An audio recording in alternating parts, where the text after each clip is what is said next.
După o săptămână de stat aici la Giana, au băgat ceva, nu foarte, foarte, foarte mult.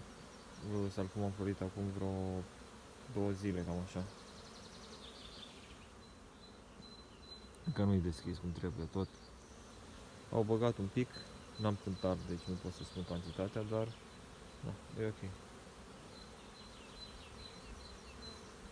Înorat afară, au mai venit niște oameni.